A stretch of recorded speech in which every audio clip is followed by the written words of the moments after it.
Hey, what's up, VC? It's Steve again, Harmless Rebel, and this is going to be a What's Spinning cassette edition. I don't talk about cassettes that often. I don't really consider myself a cassette collector. However, I do have, 300 or 400 cassettes. I do listen to them on a somewhat regular basis.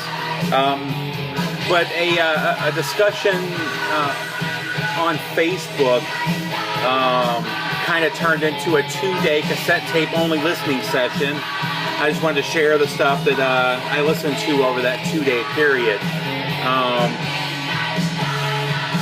The discussion that started all of this was about Saxon.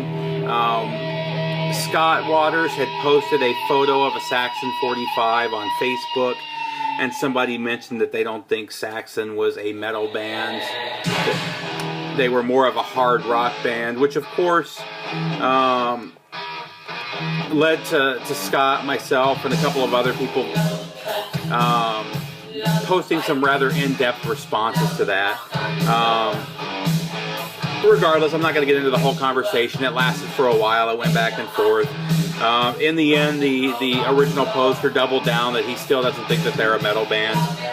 We don't need to have that discussion. I think it's a silly discussion myself. They obviously were a metal band, but that led to me listening to some Saxon. So later that day, I listened to both my Saxon records that I have. And then I pulled out probably my second favorite of Saxon's catalog, Gentleman Leather. And I only have that on cassette, and I ended up listening to that, which just kind of led me down the rabbit hole.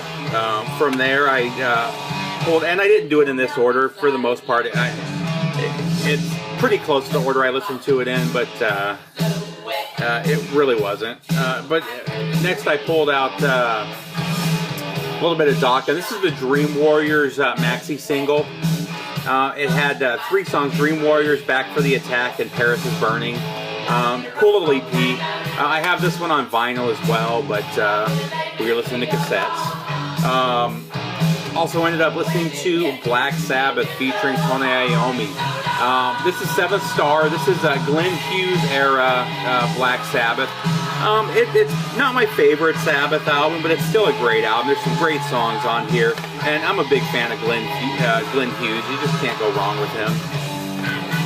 Then I pulled this one out, kind of a different direction, White Lion Pride. And this is a Thompson Originals bootleg. I've heard different things. I've heard that these are made in the Middle East. I've heard they're made in Europe. Regardless, they're really high quality bootlegs, and they all are pretty much on these Maxell cassettes. But I mean, it's really good quality. I don't know what it is about this company's cassettes, but I see nothing but good things about them, other than the fact that, like I said, they are bootlegs. And I think I found that in a pawn shop about a year ago. And by the way, none of these are new purchases.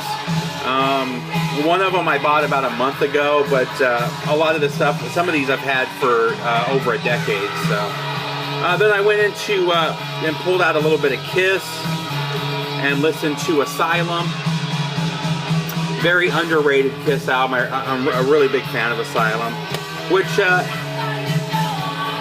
had Kiss in my head for a little while, so I ended up pulling out some smashes, thrashes, and hits, and listening to the greatest hits, you know. Then I pulled out YNT10. Something's wrong with this cassette. Unfortunately, about halfway through, it slows down, and then goes back to normal. And the sound quality is just not that good. I don't think it's that it was recorded bad. I just think it's an old tape, and it's just starting to degrade at this point. Pulled out the Aerosmith Pump. What kind of led to this was, as I was listening to music, I was putting together a package, a VCLT package for Scott Waters, and he's already shown it, but I sent him a copy, a Japanese pressing or mini LP of Pump, and that kind of had that in the back of my mind, so I ended up pulling that out and listening to it. Next up was Kicks, Cool Kids. That's also what we're listening to right now. We're listening to Midnight Dynamite from Kicks.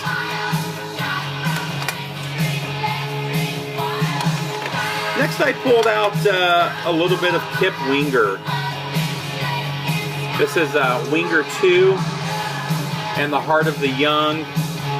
This one again was kind of spawned by Scott Waters. He had just sent me Winger, his first album. So that kind of led to me playing the second one. I actually played that before I played the Kicks albums. I think that was right after Aerosmith.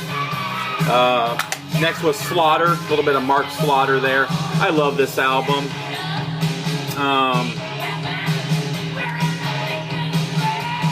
I really wish they would have done a lot more. I was a real big fan of this band. From there I went to Bullet Boys. And then I kind of took another little turn there. And now we're on the second day here. That was kind of what I listened to that first day. I think there was one more. I want to say I listened to The Cure at the end of the day, just to kind of slow things down. I'm pretty sure I listened to Faith, which is my favorite Cure album. And then that next day, I went a little different direction. I started off the day with this. This is Seeds of Destruction from Ghost Story. This is a 4-song demo. Ghost Story is an Atlanta thrash band that, man, I wish they would have gotten signed. Just a killer band. This was self-released in 1989. I just think that they came out as the record companies were going a different direction. You know, most of the bands that got big, thrash bands had either already been signed or they got signed a few years after this. I think they just kind of fell in that little area from about 88 to about 91 where, you know, the record companies were going, like I said, going more that alternative route. But they released 2 demos. You can still find this demo on eBay and on Discogs. I want to say it goes for about $25, $30. Really good thrash, though. I highly recommend checking it out. If you run across this, definitely pick it up. From there, I went another route, you know, 9 Inch Nails Broken. This is my favorite 9 Inch Nails album. I don't think this one's talked about enough. Part of the downfall, this is a better listen to on CD. It's kind of full of hidden tracks and all kind of crazy long silences and stuff, which is kind of annoying, but the songs on here are all amazing. And then from there, I went to one of my favorite bands, Alice in Chains. This is their self-titled album. The last full length that Lane Staley appeared on before his death. I've actually had this one since, I believe this is my original copy that I got when this album came out. I went to the release for this, and I got a package where you got the CD, the cassette, and the album. Unfortunately, I gave the album to a friend, or sold the album to a friend of mine. I wish I still had that because it's very expensive and very hard to find nowadays. Then I listened to Temple of the Dog. And then I ended off that day, my wife and myself were just kind of hanging out and talking. So I pulled out Pink Floyd Pulse,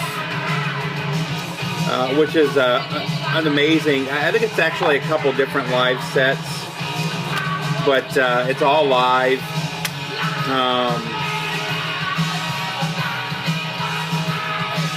Tape 1 is just kind of some of their greatest.